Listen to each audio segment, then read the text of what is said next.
Hey, what's up there, YouTubers and those who may be watching this on Facebook? It's me again, Brian, aka Gamer 55551, and I am back with a My 2 Cent Switch/gaming video for this week, where I take a look at some of the stories that caught my attention and give you my thoughts and my opinion about them. And we have like 8 stories to cover this week, including a big My 2 cents, where some of the quick stories I want to talk about just recently came up.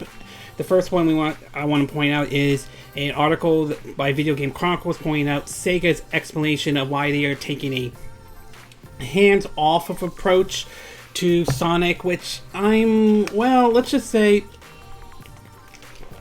on one hand, I'm not sure I agree with the idea of them taking a hands-off approach, but then again, at the same time, Sega hasn't really handled Sonic lately been very well. There have been some good Sonic games out there I could think of, or some that are not as bad, like I didn't think Sonic Force was as bad as many people made it out to be. It wasn't perfect, and I still think Sonic Color is the best 3D Sonic game out there, but after how everything has been handled with the movie so far, I don't know if taking a hands-off approach was probably the wisest thing for them to do. We also learned quickly though that Xbox Scarlet, at least the approach that Microsoft was making with it, is that they are going to prioritize frame rate over graphics, according to what the head of Xbox, Phil Spencer, said, which it's going to be really interesting to see if they pull that off and whether or not that could have an impact for when the Xbox Scarlet comes out supposedly next year, along with the eventual reveal of the PlayStation 5. Whether that will have a huge impact or not, we'll have to wait and see, and we'll have to wait and see if Microsoft will pull it off. But it is very interesting that Microsoft is, with their next console, is prioritizing frame rate over graphics, although they're not ignoring the graphics or anything like that. We also learned that half of the core development team for Metroid Prime 3 is still working at Retro Studio, which is kind of interesting considering that earlier this year we learned how supposedly due to certain issues with the development of Metroid Prime 4, Nintendo decided to take responsibility of that game over to Retro Studios, although my personal opinion is I think they should have gone to Retro Studios in the first place. Not to mention there were rumors about Bandai Namco working on Metroid Prime 4, not to mention rumors going around that they have a version of the Metroid Prime trilogy running on the Nintendo Switch, which, if that rumor is true, honestly, Nintendo, I think you should release that, especially to keep us occupied until the eventual release of Metroid Prime 4. We also learned about Nintendo is clamping down on YouTube, or those on YouTube who are basically putting out, their video game music, particularly music from Nintendo games as well, which I'm kind of mixed on this one, though, because on one hand, I understand that there's nothing illegal what Nintendo's doing, but I'm not 100% sold on this, especially as we've seen in the past how some businesses or some companies have filed, copyright strikes or content ID videos in the past. Look at the whole Jim Sterling versus Digital Homicide as a good example, and just to be honest with you, I've subscribed to some of these folks who have put up music of Nintendo games as well. So, if Nintendo doesn't like the idea of these YouTubers putting their music on there, then why don't you put your music up on, like, say, iTunes or, the new Apple Music or Spotify or any other streaming music service, or like Pandora or something like that. So I think it's a little ridiculous that they are kind of doing this, though. But I am kind of mixed. Again, I think there's nothing illegal about it, but I don't 100% agree with their decision to do this. And last but not least, we have also learned that consoles will not get a price, or will not see a price hike this holiday season due to the fact that the Trump administration has now canceled the tariffs for now, which honestly, I think the tariffs were a bad idea to begin with in the first place. While I understand we want to clamp down on the whole, China manipulating the currencies and so forth, we've seen what the effects of the tariffs have done and the impact it has on even average Americans. I think this was a dumb policy from the Trump administration in the first place. Then again, let's call this political, but a lot of policies that the Trump administration have done has been dumb and downright morally wrong. But Great that these tariffs are not going to affect, especially for the holiday season. Be interesting to see if they come into effect post-holiday season or not. Alright, with that quick my 2 cent stories out of the way, why don't we get started with our first one, and this one has to do with the sales numbers that have come out for the game Omega Labyrinth. Now, this game has kind of caught in the middle of the whole situations with Sony in regards of its new policy, or as many like to dub it, their censorship policy. They've now changed their policy where basically certain features or certain content that might be inappropriate, like anything that's especially like sexual or anything like that, it's going to be censored or will not be allowed on their system or anything like that. And while I understand that is Sony's decision and they have a right to make the decision, that doesn't mean I 100% agree with their choice, as I believe as long as the game receives its ratings or anything like that, like an M rated though, I doubt they would accept anything that is AO adults only, at least as far as I know in the West. I mean, even Nintendo, which although is a little bit more open, I would assume they would not accept anything that is AO adults only and all that stuff. It's not a great policy, and we've seen sort of the effect on this. Like, Indie Creates is now rethinking in terms of the future of the Galgun series.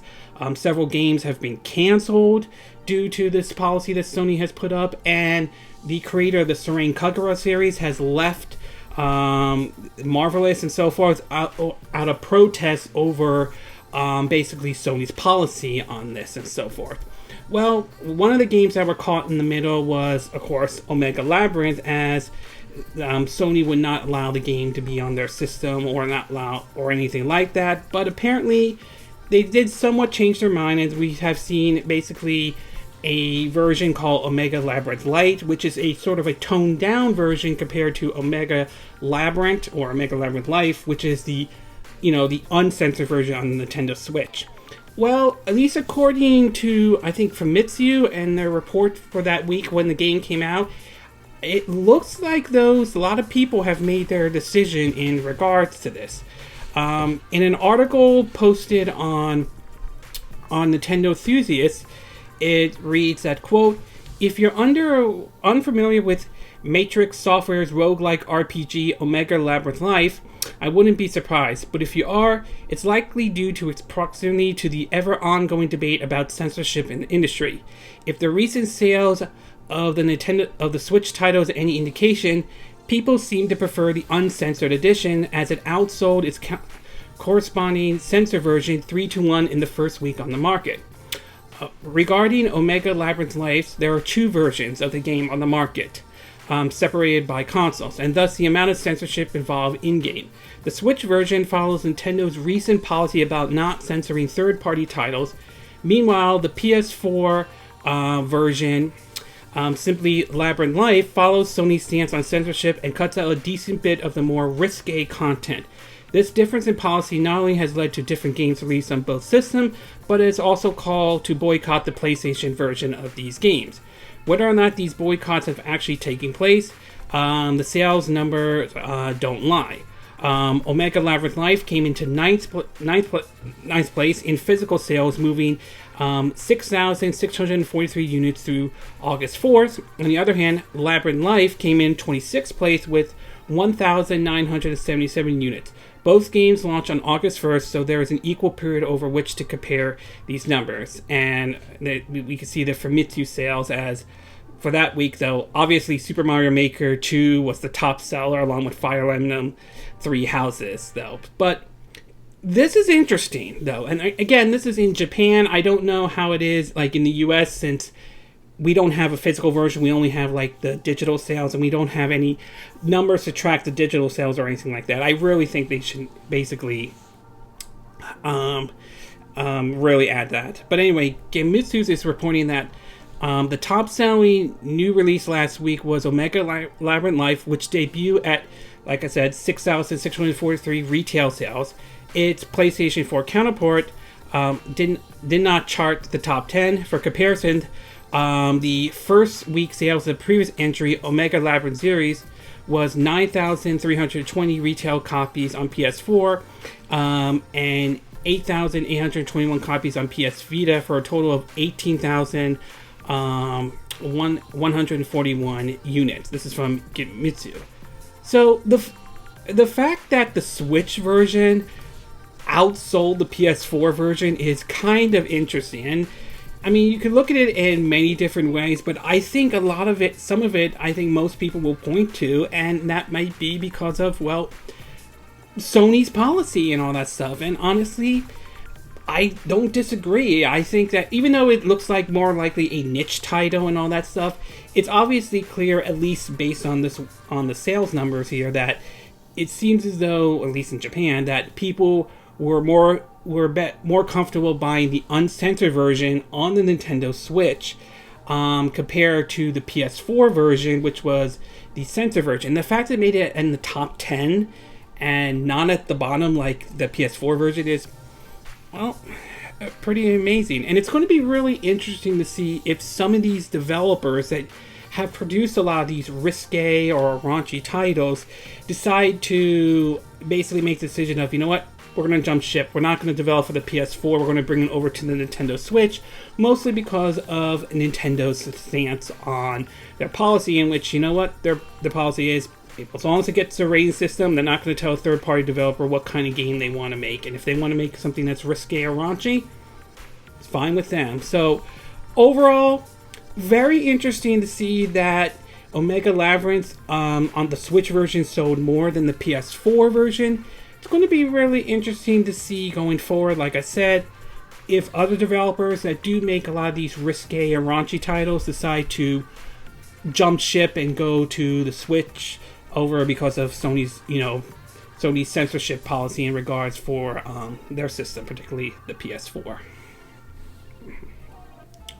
Okay, we're going to take a quick break, and when we get back, we're going to get to part 2, and we're going to talk about a comment Microsoft made in regards of possibly more of their games or their IPs could make their way onto other systems. So we'll take a quick break, and we will be right back.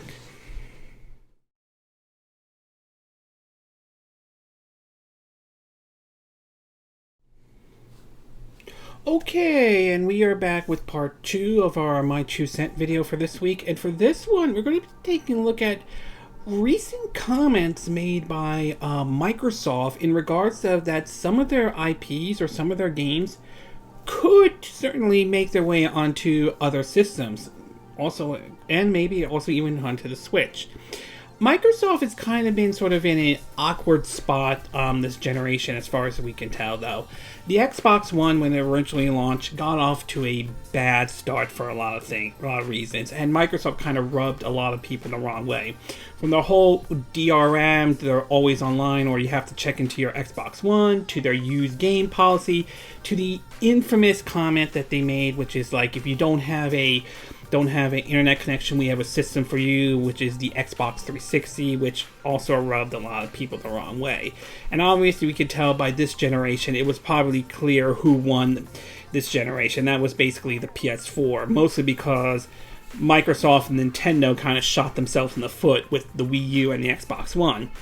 Fast forward today though, and Microsoft, I will say, is somewhat in a better position than they were when they originally launched. While the Xbox One certainly is not overtaking the PS4, I mean, the PS4 reached like 100 million units and all that stuff, it certainly, under Phil Spencer, is in a better spot than it originally was when it launched, though.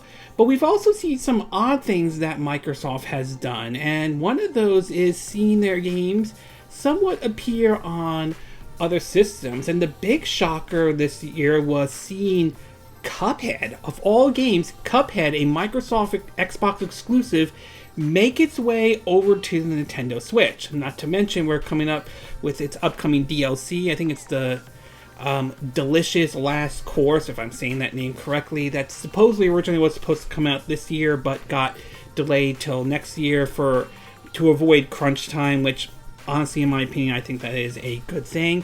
We're also going to have new Super Lucky Tail that's going to be coming out. And I think in October, I got to check the release date for that one. And lately, it seems Microsoft is open to basically bringing more of their games over, but it will also depend on what those games are. In several articles, we'll start with the first one with Nintendo exclusives. It's Nintendo Enthusiasts, and it's saying Xbox Game Studio is considering developing more multi-platform games. Basically, it says, quote, "This year was certainly an odd welcome one in gaming, as barriers between platforms lower bit by bit. We saw Xbox and Nintendo collaborate like never before, with Microsoft backing Studio MDHR's Cuphead, saw a surprise port to the Switch with Xbox Live support to follow. Banjo-Kazooie, now Microsoft IP since their acquisition of Rare, to make a historical return to Nintendo as a Super Smash Bros. Ultimate next DLC fighter. All signs point to this partnership deepening as Xbox Game Studios is mulling over multi-platform games going forward."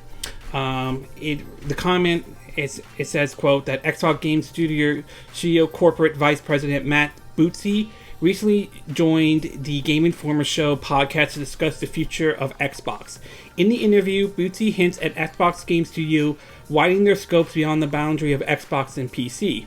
I wouldn't expect any major Microsoft IPs like Halo or Gears of War, and this is also mentioned on Nintendo Soup, where he mentioned in regards to those games, he says, quote, "Obviously we're going to have other big franchises like Forza, Halo, and Sea of Thieves," he continues, "where those games are designed from the beginning to really only exist on Xbox, and I think that will continue." So in other words, any attempt to think Gears or Forza or Halo coming to, like, say, the Switch or anything like that, doesn't sound like that's going to happen. I mean, who knows? They could change their mind, but it sounds like that's unlikely to happen on that one. But as the article points out, however, as Bootsy emphasized, that it will be on a case-by-case basis by franchises. He basically said, quote, "In other words, it's a kind of game where it would benefit from the network effort of being on a bunch of different platforms? Or is it a game where we can best support by putting resources and make sure that our platforms, things like xCloud, Game Pass, and Xbox Live, are really leaning in support of the game?" He also, I believe he said, he also mentioned more on the Game Informer podcast by saying, it says, quote, about cross-platforming of games in the future. He said, oh yeah, it's the same thing though. So it does sound like that Microsoft is going to basically continue to possibly bring some of their IPs or some of the studios that they brought to be able to develop multi-platform games onto those other systems. And this has happened before in the past. I mean, when they purchased Rare, they allowed them to develop for, like, the Game Boy Advance, bring games like, say, Banjo, like a Banjo-Kazooie game to a port of the Donkey Kong Country and all that stuff. So it sounds like, from what Microsoft is saying, is that they will bring some of their games to other systems, but not every game is going to fit that category. So obviously, Gears, Forza, and Halo looks like that's going to be Xbox exclusive no matter what. So that doesn't seem to change. But games like Cuphead and New Super Lucky Tales might fit in that category. Same with the Outer Worlds as well. We know that Microsoft purchased a studio that's working on the Outer Worlds, and we know that's coming to the Nintendo Switch. Could they make Outer Worlds 2 a Xbox exclusive to the point where you have to purchase an Xbox and all that stuff? Yeah, they could do that. But if the Outer Worlds becomes a success, especially on the PS4 and the Nintendo Switch, since we now know that's coming to the Nintendo Switch, it might put some pressure on Microsoft to consider maybe we should bring the sequel to the Nintendo Switch and to the PS4 as well. I mean, let's also not forget Minecraft, the studio that made that, it was purchased by Microsoft, and that's on many platforms as well. So it's kind of interesting what Microsoft is saying and all. And overall, I would say that it sounds like they're still going to bring some of their games over to other platforms, but don't expect every game that they develop is going to be there. I mean, some games like Gears, Halo, and Forza sounds like, based on the comments they're saying, it's unlikely we're going to see those appear on other platforms. Although I do remember hearing that there was an attempt to bring Halo to the PS4, but eventually that fell apart, so that could change. But we could see other games from Microsoft and have no problem with some of their studios developing multi-platforms and bringing their games over.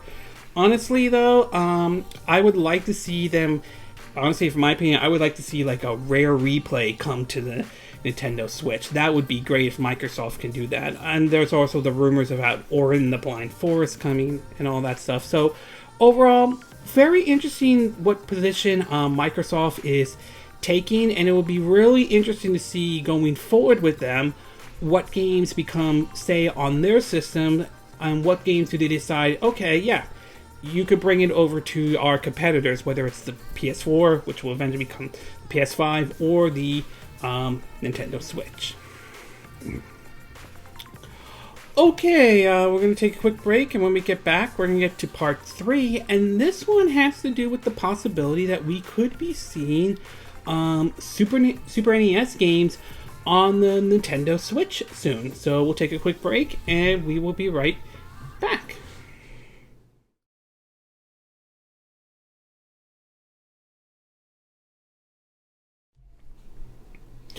Okay, and we are back with part 3 of our My True Cent video, and for this one, we're going to be taking a look at what appears to be and what we could be seeing happening is Super Nintendo games, or SNES games, could be making their way over to the Nintendo Switch. Now, as far as the Switch online service goes, it has kind of been a mixed bag for a lot of people. Not everyone is thrilled with some of the decisions Nintendo has made in regard to the online service. One of them, of course, is the whole voice chat thing in terms of using your phone to do voice chat, which, even though I'm not a voice chat person, I don't disagree with that argument. I think it seems stupid, and it seems like there's more work to it than it should have been, and all that stuff, and why they didn't add Bluetooth support is beyond me in any way, though. To basically some of their ideas of basically the whole NES game collection, which, honestly, there are certainly a lot of games in there that are fun that I never get a chance to try, and they certainly are enjoyable, but at the same time, not everyone's thrilled with it. Some people wondering why aren't there any, why isn't there any virtual console support to some of the games they roll out seem like, why are they even there in the first place? It's not to mention that their videos, every time they roll out some NES games, always get a lot of downvotes. Some can argue that some of these people are trolling, and that might be true to a certain extent, but I find it hard to believe that everyone who votes down on that is simply trolling. Well, either way, it seems that we're coming up to the 1-year anniversary since the launch of the Nintendo Online service, and a recent finding, basically a patent filled out by Nintendo, discovered by someone on Reset Era, could be an indication that Super Nintendo games could be on their way to the Nintendo Switch. In an article posted on Game Radar, it reads that everyone and their dog knows that Nintendo Switch Online would be like more appealing if it offers Super Nintendo games as well. I also think it would be more appealing if they offered GameCube and Nintendo 64 games, not to mention Game Boy and Game Boy Advance games. I think it would be more appealing too. As well as NES games. According to a new FCC application spotted by a Reset Era member by the name of Link83, Nintendo not only is working on bringing Super NES games to the Switch, it's also preparing a wireless Super NES controller to go with it. The application in question is FCC ID BKEHAC 042, which was followed by Nintendo last Friday, August 9th, and listed as a wireless game device.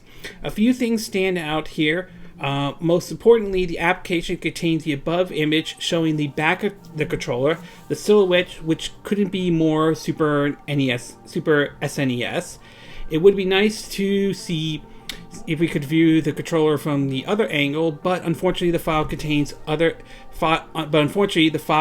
other images won't be available until February 6, 2020 under FCC's 180-day confidentiality agreement. Interestingly, the application for the Switch Super NES controller, FCC ID BKEHAC033B, received similar treatment. It was filed in September 2018, but its most revealing information was unavailable to the public until March 2019, after the controller was released during the 2018 holidays. Knowing this, we can reassure that the SNES controller filled this month will be released before its confidentially lift in February, which would suggest a holiday 2019 release date.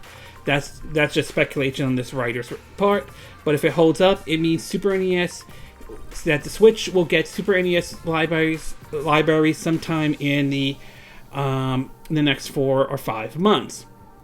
It's also worth reiterating, apologize if I'm not saying the name correctly, that we know for a fact that this controller is for a Switch, as evidence from the NES controller application link above. HAC is Nintendo code for Switch hardware and accessory. The Nintendo Switch Pro controller uses the same production code. So basically, they're looking at this based off of the patent, though. Now, like anything, patents that are normally filed don't always see the light of day, and it may just be they just filled a patent out and doesn't happen. I mean, sometimes patents that are filled out don't always get to be what the final design is. I mean, we saw how before the Switch came out, it was referred to as NX, and there were many design patents filled out for it, such as like the oval shaped kind of approach. Many people were freaking out like that was Nintendo's next system, only to find out that wasn't true and all that stuff, until we finally officially saw what it was, which would be known as the Switch. That said, though, I do think that it does seem to indicate that we are leaning towards the idea of that we're going to see Super Nintendo games come to the Nintendo Switch, and honestly, that would be great. I think that there are a lot of games, Super Nintendo games, that would be great to bring over to the Nintendo Switch and all. The question is how Nintendo is going to approach it. I mean, I assume it's still going to be you have to subscribe to their online service in order to play these games, which, again, debatable at least. I know some people would prefer the virtual console approach, but others may have a different view on it. But if I had to guess if Super Nintendo games are going to come to the Switch, I think my guess is most likely Nintendo will do sort of a drip approach where they'll release several different games and so forth. They'll launch some titles, though. Honestly, I wouldn't be surprised if Super Mario World was one of their launch titles for their Super Nintendo games for the Switch. I assume it's going to be similar to how they did with the NES and so forth. Honestly, I think a lot of people would like to see Earthbound or Star Fox 2, the Donkey Kong Country trilogy. Donkey Kong Country 2 is my all-time favorite game from that trilogy as well. And perhaps maybe some games that were released in Japan that never saw the light of day here in the West. That would be nice, though. That said, there are also probably some games that probably will not come over, maybe due to licensing agreements or so forth. So either way, I would say overall it's sounding more and more likely Super Nintendo games are going to be coming to the Nintendo Switch. Yes, this is a patent, and sometimes patents don't always don't see the light of day, but I have a feeling that we are probably going to see Super Nintendo games on the Nintendo Switch. Whether this is enough to convince people to get a Switch online or to get Nintendo Switch online or not remains to be seen, though. But overall, I would say, like I said, it does sound more and more likely Super Nintendo games are coming to the Nintendo Switch. Okay, we're going to take a quick break, and when we get back, we're going to get to part 4, and this one has to do with THQ Nordic, and there are some interesting announcements they have made, including one game that has been, well, in development hell for so long that we now know who is working on it, although many people might be about it. So we'll take a quick break, and we will be right back.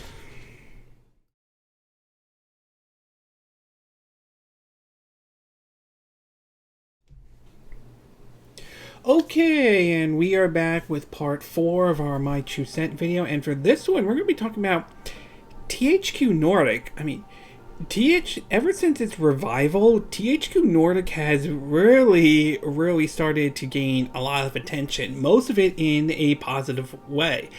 So most of them, though, to be exact. We've seen them revise some old franchises, such as a remake of SpongeBob SquarePants Battle for Bikini Bottom, a remake of Destroy All Humans and all, to them acquiring lots and lots of studios, though, which is both good and bad. Great that they're acquiring these studios, but at the same time, there's always the worries that THQ Nordic can pull an EA, and we've seen EA's history of when they acquire studio and what they have done with them, though. Although we haven't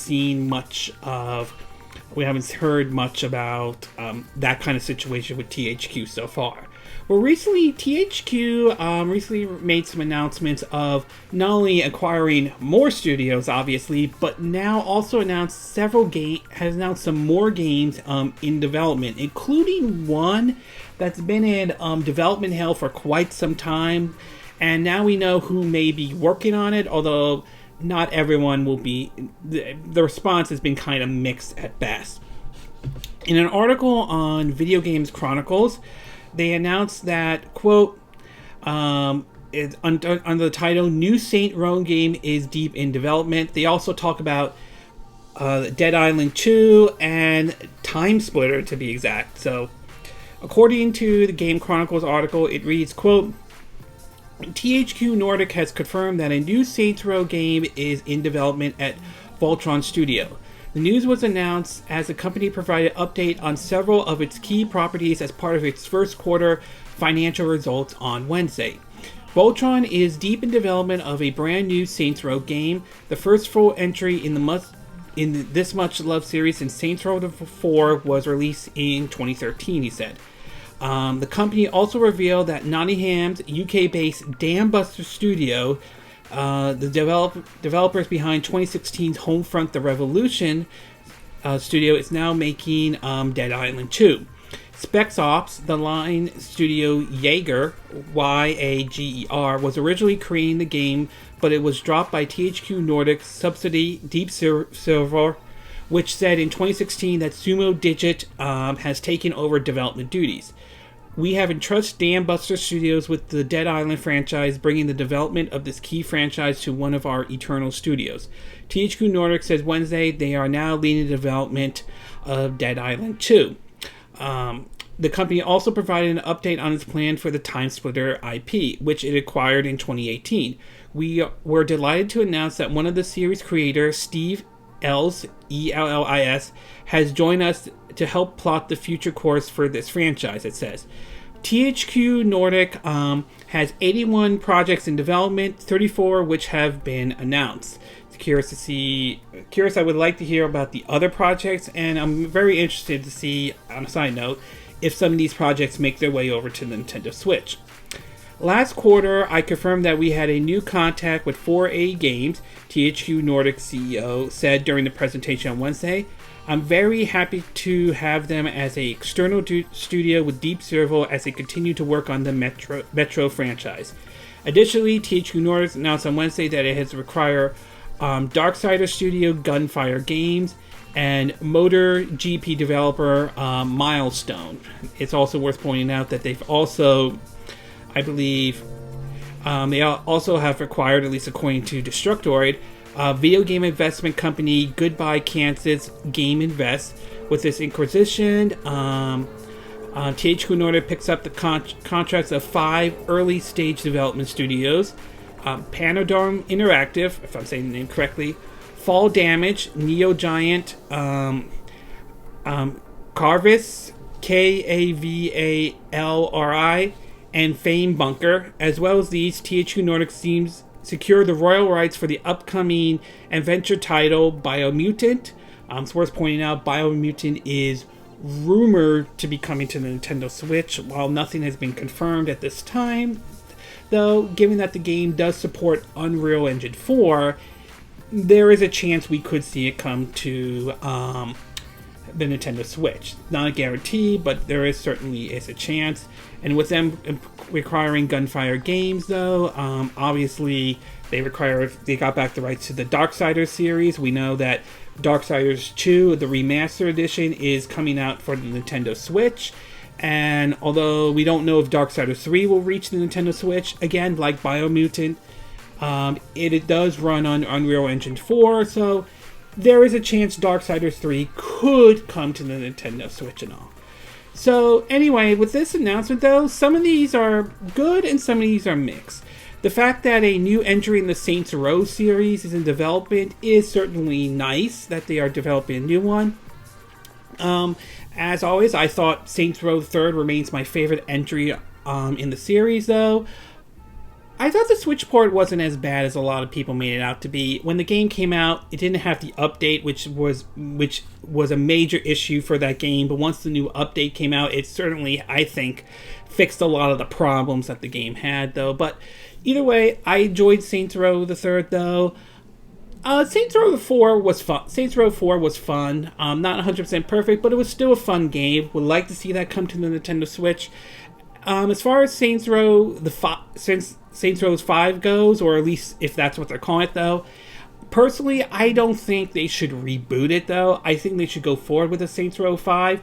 And if I had it my way, honestly, I think they should pull a Avengers Endgame. That's right. I think Saints Row 5 should be a parody of Avengers Endgame. That's where I think the direction they should go with Saints Row 5. But as always, that's up to Aulx Studios and THQ Nordic. They have to decide what direction they want to go. Also, honestly, I would be happy if they brought Saints Row 5 to the Nintendo Switch, and of course Agents of Mayhem. I would be happy if they brought that to the Nintendo Switch as well. As far as Time Splitter, this is good that they're bringing an update, that one of the co-creators is working on the franchise, though. Personally, I think they should first release maybe a Time Splitter trilogy, with 1, 2, and 3 first before they bring us Time Splitter 4, though. Not that I'm not saying they shouldn't. Time Splitter 4 shouldn't be in development, though, but I think they should bring those over, bring them over to, all the systems like PS4, Xbox One, and Switch as well. Hopefully we'll hear more about Time Splitter 4, and I'm hoping that one comes to the Nintendo Switch. Also, I would love to see Second Sign get another shot, though. That was the other project originally from Free Radical Design. Hopefully that one will get another chance, and if that one does well, maybe a Second Sign 2 would likely to happen. I would like to see happen, though. The one game that I think is kind of mixed for me is Dead Island 2. This one has been in development hell for quite some time. Jaeger Studio, the developers of Spec Off the Line, originally worked on it, but they were dropped by they were dropped, and then Sumo Digit took over, and now it looks like Dambuster Studios is handling it. And well, I'm not sure about Dambuster Studios, especially after the whole drama, what happened with Homefront: The Revolution, which I thought had some good ideas, and there were certainly some approaches I liked that they did in the game, but a lot of technical issues really held that game back. I mean, if that game gets a remake, or if they ever give it another shot with Homefront, I'm hoping they get that game back on track. I understand that the patches that they have recently released have made the game better, but I think the damage may have already been done. So I'm not sure about Dambuster Studios handling Dead Island 2. Not to mention, the original developers, Techland, has pretty much moved on with Dying Light, which is has gotten a lot of praises and all that stuff, and their upcoming release of Dying Light 2, plus rumors of them bringing a certain AAA game to the Nintendo Switch. Some are pointing to Call of Juarez, if I'm saying the name correctly, Gunslinger, although we don't know 100% in that one. So, I would say, overall, great that Saints Row 5 is in development. Hopefully that one turns out very well. Great that Time Splitter is certainly very important, and hopefully we'll hear more about the future of Time Splitter. Obviously, we want to see Time Splitter 4, and hopefully they'll do a Time Splitter trilogy with Time Splitters 1, 2, and 3. Very mixed on the decision of giving the Dead Island franchise to Aulx Studio, especially Dead Island 2. I'm not sure about this, especially after the whole situation with Homefront: The Revolution. So we'll have to wait and see. Hopefully, this game doesn't fall further into development hell, but there is a chance it could turn into the kind of situation we saw with Aliens, Colonial Marines, and Duke Nukem Forever. How those games were in development hell for so long, and when they finally got released, they were not what people had expected, and it was not that great. On the other hand, there's also the possibility it could end up with the kind of situation Metroid Prime got into, where that game was in development hell, and when it finally was released, it received a lot of praises and did very well and so forth. So it could go either way, but right now, not convinced with Aulx Studio handling Dead Island 2, but they could prove me wrong. They can actually produce a game that's good. Okay, we're going to take a quick break. When we get back, we're going to get to part 5, and this one has to do with the possibility that No Man's Sky could make its way over to the Nintendo Switch. So we'll take a quick break, and we will be right back.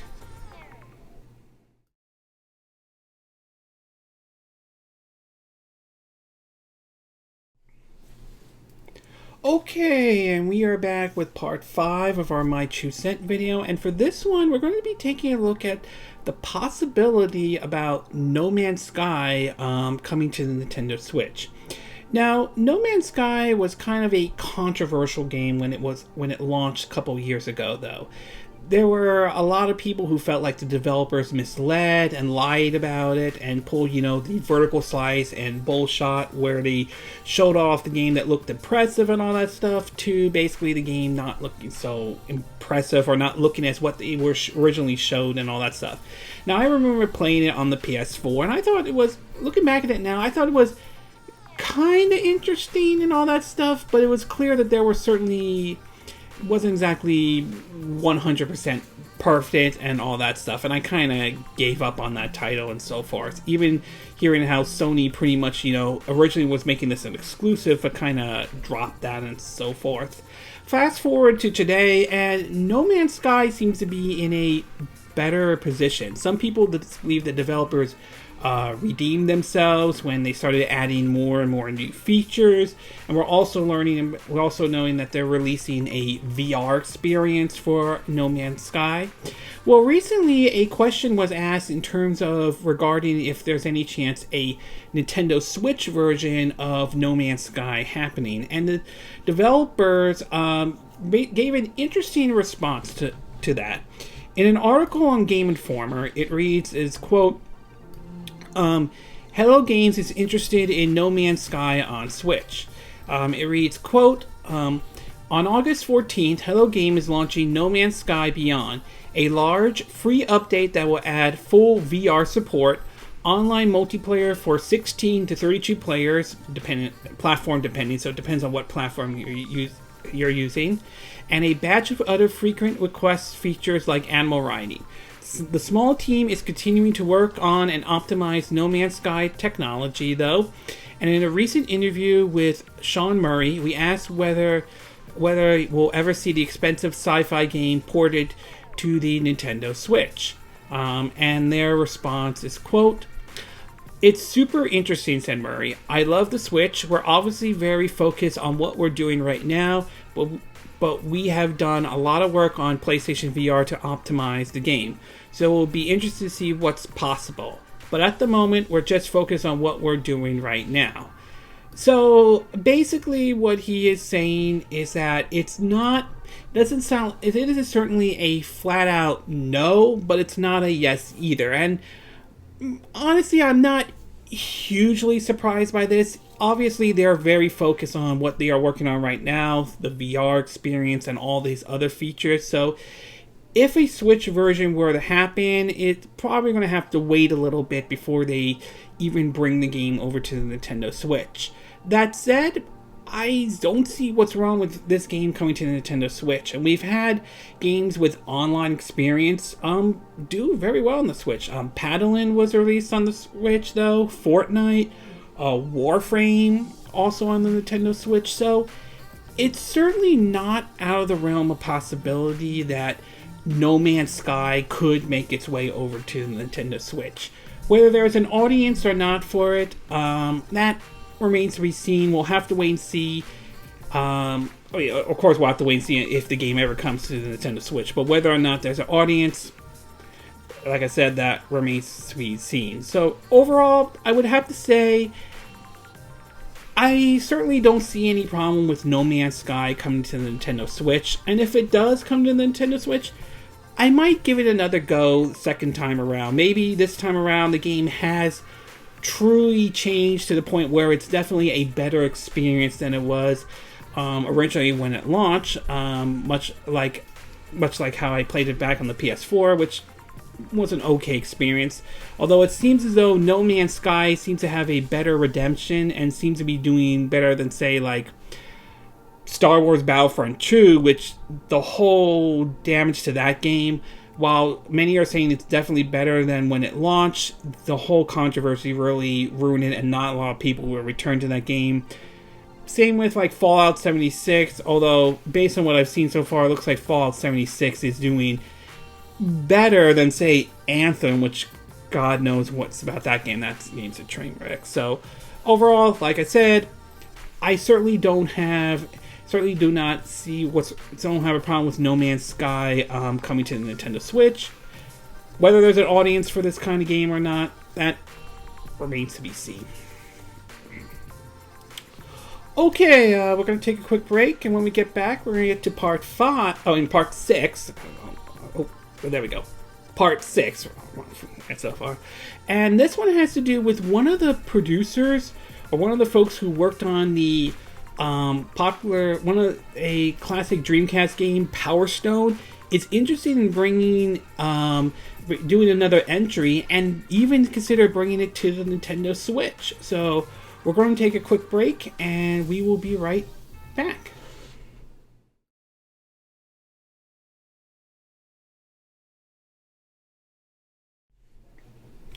Okay, and we are back with part 6, if I get that right there, part 6 of our My 2 Cent video, and for this one, we're going to be taking a look at comments made by one of the folks who worked on a series that, well, has been dormant for quite some time, and that is Power Stone. Now, I never owned a Sega Dreamcast back in the days or anything like that. Like I said, I was more of a Nintendo fan. I owned a PS2 and all that stuff, or owned like a PlayStation system, but I've always been sort of a Nintendo fan. That said, that doesn't mean that I haven't heard of any of other games appearing on other franchises or appearing on other systems, and one of those I remember hearing are games like Power Stone, to basically even some other games like, say, Plasma Sword, Tech Romancer, Cannon Spike, and Project Justice, which I believe was a sequel to Rival School, which was released back on the PlayStation, the original PlayStation and all. So it's kind of interesting to hear that one of the folks who worked on Power Stone, who also helped brought out Devil May Cry 5 earlier this year, is interested in bringing the series back. Not only that, but it's also interested in bringing the series to the Nintendo Switch. In an article from GameSpot, it reads that the Power Stone producer would love to make a Switch. I would love to make a sequel, and it's interested in bringing it to the Switch. It reads, quote, Though dormant for over a decade, Power Stone remains one of the most memorable games Capcom has ever released. They may not be any definitive plans to bring back the series, but the game's producer would love to see the quirky 3D brawler. I confused that one. 3D brawler make a return, especially on a Nintendo Switch. In an interview with The Guardian, one of the designers broke down how Power Stone came to existence. By assembling arcade and console developers for a project way outside Capcom's usual wheelhouse, the Dreamcast brawler aimed to be something that would be well received by players other than just hardcore fighting fans. According to this individual, it seems to have worked as Power Zone producer Takaha's Tenkei, I apologize for not saying the name correctly, reports still getting messages from fans about the much-loved series. He also says that some of these messages come in from a request for him to bring Power Stone back. People tweet requests to me to make another Power Stone, which I'd love to do if I got the chance, he told The Guardian. It would be practically a great fit for the Nintendo Switch. Power Stone debuted in 1999 for the arcade and Sega Dreamcast. The game made such a splash for Capcom that an anime adaptation was approved and aired from April to September of 1999. About a year and a half later, the sequel Power Stone 2 made its way to the same platform. 6 years later, in October and November 2006, the PSP, PlayStation Portable, saw the Power Stone Collection, a two-pack featuring the part of both Power Stone titles.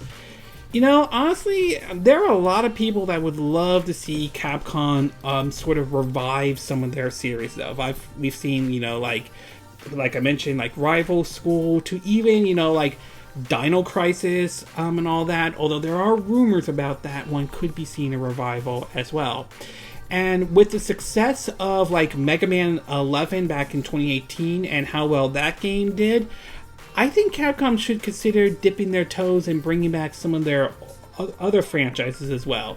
Power Stone would be kind of interesting, especially if they decide to bring it over to the Nintendo Switch. I'm sure with the Switch not having a huge fighting library of games out there right now, I mean, we do have games like Mortal Kombat 11, you know, Super Smash Brothers, and with only having like, you know, Street Fighter, Ultimate Street Fighter 2, The Final Challenger, and Street Fighter Anniversary Collection, I think it would be a nice, interesting thing to add to the Switch library if they bring over, like, say, do like a Power Stone 3, or at least maybe do like Power Stone 1 and 2 coming to the Nintendo Switch. That said, I will say that that Capcom's support for the Nintendo Switch has kind of been sort of, well, mixed at best. While we certainly, Capcom has so far a good 2019 thanks to the success of games like Devil May Cry 5 and the Resident Evil 2 remake, their support for the Switch has been, in my view, kind of questionable at least. While they have put out games like Mega Man 11 and Dragon Dogma Dark Arisen, and which I'm certainly enjoying that game, their support for the Switch has been kind of mixed, ranging from some of their games like Onimusha not seeing a physical release, I had to get that game from Through Play Asia, to their support with like Resident Evil 4, with like none of like the motion controls, charging at a price point that not everyone's pleased with, not to mention 5 and 6 being only downloadable only and all that stuff, to the fact that they asked Nintendo to put in more hardware or certain stuff so they could run the Resident Evil engine, which they have not released any games running on the Resident Evil engine on the Switch, to their by Dragon Dogma Dark Arisen on Switch, so we could do a sequel, or we could bring Devil May Cry 5 over to the Switch, which, yeah. So their support for the Nintendo Switch, in my view, has kind of been, well, mixed at best. That said, though, it would be nice if they actually did a Power Stone and brought that over to the Nintendo Switch, or any of the games that were released originally on the Dreamcast that weren't released on other systems could actually be a good fit for the Nintendo Switch indeed, assuming Capcom's willing to go through with it. So overall, it would be really interesting if they do go through and bring Power Stone over to the Nintendo Switch. Whether it's a port of maybe the first or second one, doing like what they did with the Power Stone collection for the PSP, or whether they do an actual brand new entry like Power Stone 3, which is either a sequel to the first two or a complete reboot. Who knows? But obviously there are people who want to see this series come back, and hopefully Capcom will take that into consideration, consider bringing Power Stone over to the Nintendo Switch or any other platform, and maybe they'll look at bringing back maybe other franchises. Like, I would love to see another Strider game. Honestly, I would love to see if Capcom would bring that series back as well. Okay, we're going to take a quick break, and when we get back, we're going to get to part 7. And this one has to do with, we have a release date for the upcoming Switch release of A Hat in Time. So we'll take a quick break, and we will be right back.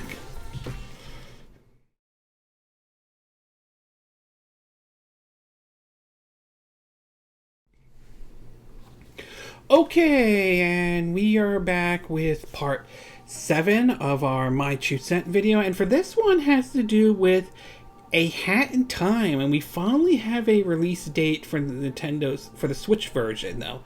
Now, A Hat in Time has been an interesting thing an interesting game that I've been watching over the years.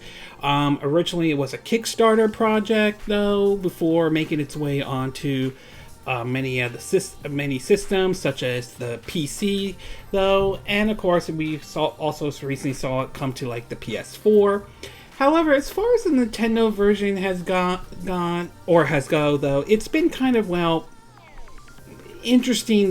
Interesting comments that the developers have made. Many people have asked if the game would come to the Wii U at the time, and developers didn't bring it to the Wii U because they didn't think the Wii U would run that game and be able to run this game. Wii U not be able to run A Hat in Time, and there were questions of whether or not it would come to the Nintendo Switch. And the developers have always come out and saying that they would not, that the game isn't coming to the Nintendo Switch. Some would point to because of the fact the game runs on Unreal Engine 3, where the Switch supports only Unreal Engine 4. And while that may be true, have seen some games run on Unreal Engine 3 make their way over to the Nintendo Switch. Games like, I think, Outlast 1 and 2 made their way over to the Switch. Paddling made its way over, and even Mortal Kombat 11 made its way over to the Nintendo Switch. So it's kind of interesting when the developers didn't say that they weren't bringing the game over to the Nintendo Switch. We learned when they did one of a trailer for their upcoming DLC, Seal the Deal, they also revealed that a Switch version was in development. Fast forward to this week, and we now learn of the release date, not only for A Hat in Time, but we're also getting possibly a physical version as well. In an article on Destructoid, it reads that, quote, A Hat in Time for the Nintendo Switch has shifted from an eternal coming soon window to a real release date, October 18, 2019. It has been a long journey to get to this point, but it should be worth the wait. The Switch version of A Hat in Time will be available digitally and physically, and it sports a local co-op play alongside the paid Seal the Deal DLC, which is added the Arctic Cruise chapter. This DLC hasn't made its way to the PS4 or Xbox One yet. It's been PC only, so that's a good get for Switch players. If you end up getting the physical edition, you'll get the Seal Deal as well, albeit by an eShop download. So obviously, if you're picking up the physical version, though, obviously you're gonna. My guess is that you'll get a digital code for the Seal the Deal. Although I will admit it is sort of odd that the PS4 or Xbox One version, that they haven't got that DLC yet. So it just seems a bit odd though on that one. But it's really nice that we're finally getting the game and all. It's been one, I've always been like a fan of like 3D platformers and so forth, so it's nice that they're finally bringing this game over to the Nintendo Switch, even after many times they said that they weren't going to bring the game over. What's really interesting is that the physical version is happening, which certainly is nice. I prefer physical over digital, although we're moving more and more towards, digital distribution and so forth. And the fact that it's going to be $40 is kind of interesting.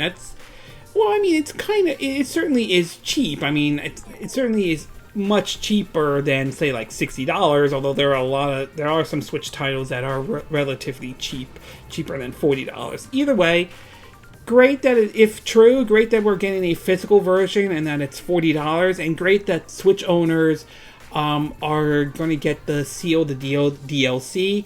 Again, I still think it's kind of odd that it hasn't come to the PS4 or Xbox One yet, though. I don't know why they're not bringing it over there, whether it's some sort of exclusivity or something like that. Who knows? Maybe they'll eventually bring it over, but I don't know why they're bringing it over to the PS4 or Xbox One. I am very curious to see how well does this game run on Nintendo Switch. I mean, again, we've seen games on Unreal Engine 3 run on the Nintendo Switch. The Switch version of Mortal Kombat 11 runs at 60 frames per second on the Nintendo Switch, despite visually not being near the same level as, say, the PS4 or Xbox One version. We've seen games like, I think Outlast runs at 30 frames per second on the Nintendo Switch, even though that game runs on Unreal Engine 3 and all. So I'm very curious to see how well Hat in Time, a game running on Unreal Engine 3, runs on the Nintendo Switch. So overall, great that we finally have a launch date for A Hat in Time for the Nintendo Switch, and great that, if true, that we're going to get a physical version, even if it's set at $40. So that's definitely one of the games I will be looking forward to playing and trying out. Okay, we're going to take a quick break, and when we get back, we're going to get to part 8. And this one's going to be July 2019 NPD. So we'll take a quick break, and we will be right back.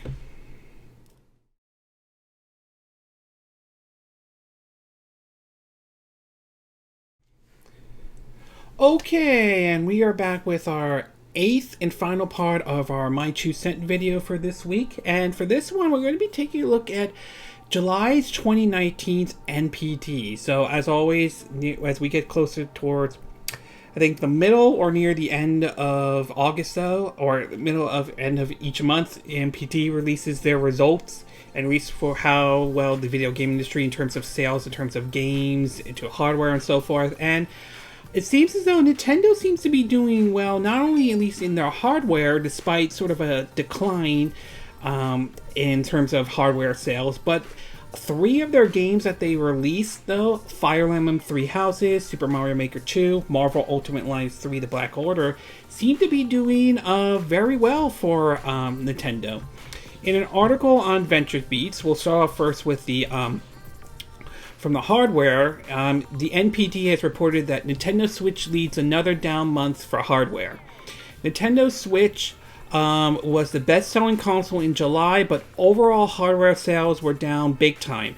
Industry tracking firm the NPD Group released its July report today, and it confirms that U.S. consumers are looking ahead. Hardware spending in July 2019 fell 22% when compared to a year ago to $169 million, according to the NPD. Year-to-date hardware spending has declined 21% versus a year ago to $1.5 billion. Spending declined across all in-market console platforms in July, while only Nintendo Switch had experienced its sales gain year-to-date.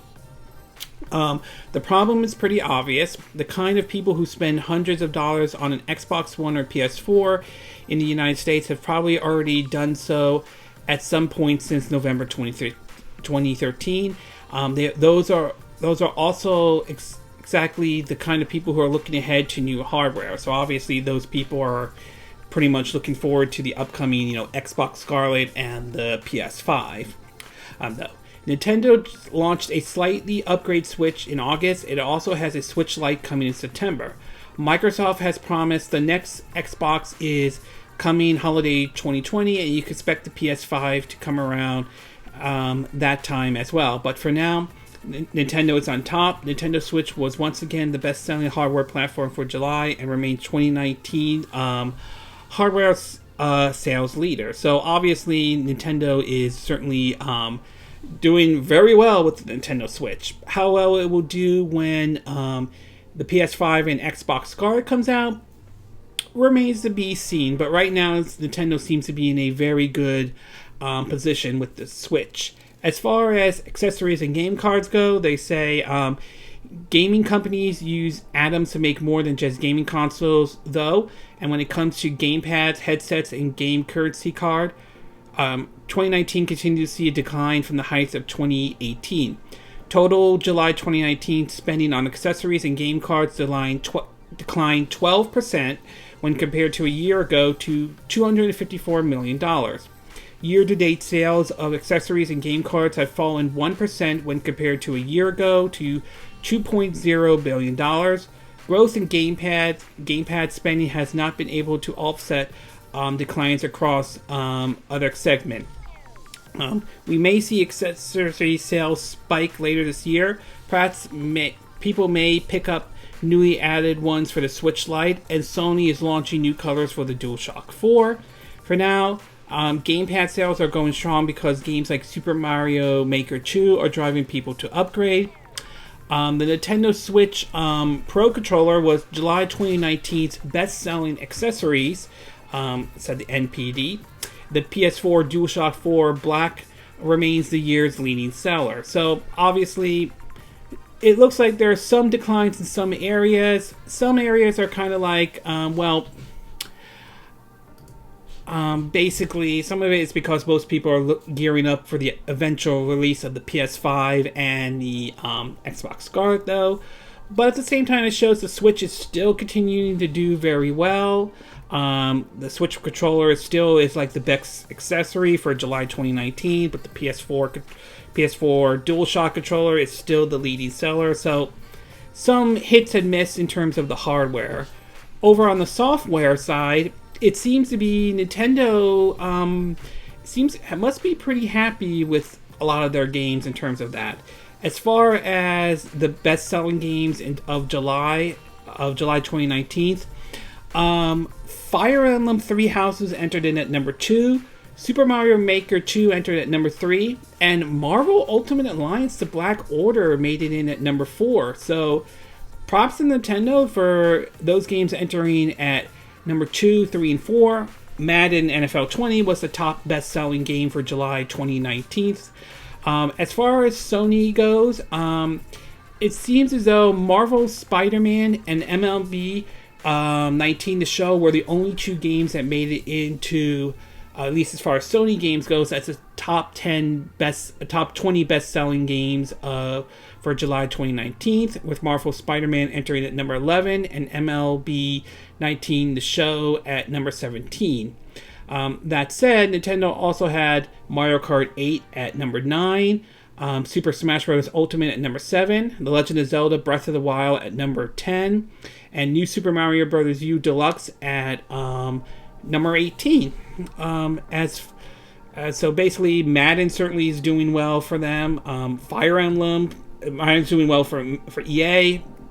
Fire Emblem certainly is doing very well. It was like the second best selling video game of July 2019. Not to mention, it supposedly is the largest launch of a Fire Emblem game in US history, basically tripling those of the previous best selling sellers in recent months, like Fire Emblem Shadow of Valentia, Valentia. Again, I apologize if I'm saying the name incorrectly. They're saying Fire Emblem Three Houses instantly became the second best-selling game in the franchise lifetime sales, trailing only by Fire Emblem Awakening. So that certainly is nice for them. And of course, Mortal Kombat 11 continues to do very well for them. As far as the top best-selling games of 2019 so far, for Nintendo, Super Smash Bros. Ultimate, it seems to be the only game to make it on that list at number 6. Meanwhile, Sony has Day Gone at number 9 and MLB 19 The Show at number 10. Otherwise, Mortal Kombat 11 is at number 1 with Kingdom Hearts 3 at number 2. Tom Clancy's Division 2 at number 3. Anthem at number 4. Resident Evil 2 2019 at number 5. I mentioned about Super Smash Bros. Ultimate. Red Dead Redemption 2 at number 7. Madden NFL 20 at number 8. And of course, 9 and 10, I mentioned Days Gone and MLB 19 The Show. In terms of the top best-selling games over the last 12 months, apparently, Super Smash Bros. Ultimate was the number 4 as number 4 in the top 10 best-selling games over the last 12 months, with Marvel's Spider-Man at number 5 months. Otherwise, Red Dead Redemption 2 is at number 1. Call of Duty Black Ops 4 at number 2. NBA 2K19 at number 3. I mentioned Super Smash Bros. And Marvel Spider-Man. Madden NFL 19 at number 6. Assassin's Creed Odyssey at number 7. Mortal Kombat 11 at number 8. FIFA 19 at number 9. And Battlefield 5 at number 10. In terms of top 10 best-selling Xbox One games, apparently Forza Horizon 4 is the only Microsoft exclusive to make it on this list. It's at number 4. Otherwise, Madden is Xbox One's top best-selling game for July 2019. As far as PlayStation goes, Marvel Spider-Man is at number 4. MLB 19, The Show at number 5, and Days Gone at number 8. So Sony has 3 of the games as far as July top 10 best-selling PS4 games for July 2019. Otherwise, Madden NFL 20 is number 1. As far as Nintendo Switch goes, all of them are first-party games, and interestingly enough, Fire Emblem Three Houses was Nintendo Switch's best-selling game for July 2019, according to the NPD. And Maker 2 at number 2, and Marvel Ultimate Alliance 3, The Black Order at number 3. No pun intended on that. So, overall, I would say the takeaway from this is that July was certainly good for Nintendo, as 3 of their games made it onto the top best games of July of 2019. Fire Emblem Three Houses certainly is doing very well for Nintendo. That's great. I'm glad that the Fire Emblem series is doing very well for them. Mario Maker 2 is doing good for them as well. And of course, Marvel Ultimate Alliance 3, The Black Order, and is doing great as well. So great that all 3 of those games are doing very well for Nintendo. It's nice to see, like I said, it's nice to see Fire Emblem is getting the attention it needs, though. Hopefully this will convince Nintendo to maybe take a look at, say, their other franchise, like, the War series, like the Advance Wars series. Hopefully they'll take a look at that and maybe give that one another shot as well. So, overall, July 2019 certainly was good for Nintendo indeed, as 3 of their games made it into the top 20 best-selling games of 2019. Okay, this concludes this My 2 Cent video for this week. And again, these are my opinion. What are yours? What are your thoughts about how well Omega Labyrinth Light, or Omega Labyrinth Life as we call here in the West, did in Japan? Are you surprised by these numbers? Are you not surprised with these numbers? Were you surprised to see that the Switch version did better than, say, the PS4 version? Or are you not that surprised about that at all? What are your thoughts about Microsoft's comment of possibly some of their games could go multi-platform? Do you think this is a smart strategy for Microsoft? Do you think, or do you don't think this is a smart strategy at all? Do you think they're right when they're saying that Gears, Forza, and Halo will stay as exclusive just for their Xbox system, or do you think it's possible they may choose to bring it over to the something like, say, the Nintendo Switch or anything like that? What are your thoughts about this rumor about the Super NES games coming onto the Nintendo Switch? Do you think that this will happen? Do you think, are you looking forward to seeing Super NES games come to the Nintendo Switch? And if so, what Super NES games would you like to see come to the Nintendo Switch? What are your thoughts about some of the comments THQ Nordic has made? Are you happy that a Saints Row 5 is in development? Are you glad that the co-creator or one of the folks who worked on the Time Splitter series is working on a way to move the series forward? And do you have confidence that Dambuster Studios will handle Dead Island 2, or do you don't have really any confidence in that at all? What are your thoughts about the possibility that No Man's Sky could come to the Nintendo Switch? Would you be happy if they bring the series to the Nintendo Switch at all, or do you really care if they bring it to the Switch, or you really don't care if they bring it to the Switch at all? What are your thoughts about the developers thinking would love to see Power Stone come to bring back Power Stone, especially bring it to the Nintendo Switch? Would you be happy if they bring the Power Stone series back at all? Do you think it should be? Do they think they should bring it to the Nintendo Switch? Do you think they should bring it to other systems as well? What are your thoughts about the release date for A Hat in Time? Are you looking forward to picking up this 3D platform when it comes out for the Nintendo Switch? Are you looking forward to the Dio DLC? And do you think it's sort of odd they're bringing this DLC to the Switch version, but not to the PS4 or Xbox One version? And what are your thoughts about July 2019's NPD? Were you surprised by these results? Were you not surprised in any way? Were you pleased to see that 3 of Nintendo's releases did very well on the NPD? Fire Emblem Three Houses at number 2, Super Mario Maker at number 3, and Marvel Ultimate Alliance 3: The Black Order at number 4. In any way, so were you expecting these? Were expecting these results from the NPD? Were you not expecting them? Do you agree with what I said in this video? Do you disagree? Do you have a difference of opinion? As always, sound off in the comment section below. Let me know what you think, and I hope you hit that like button. I would appreciate it, and I hope you do. If you're watching this on YouTube, to hit the like button, and I hope you do subscribe to my YouTube channel. If you do, make sure you hit the bell icon for notifications of any new videos I put up. Also, feel free to share this video if you want to, and feel free to donate to my channel if you like. You can do it through PayPal me or Patreon. Links will be in the description of this YouTube video. And I will see you again next time when I do another video. Hopefully that will be soon. Until then, from Southern California, bye!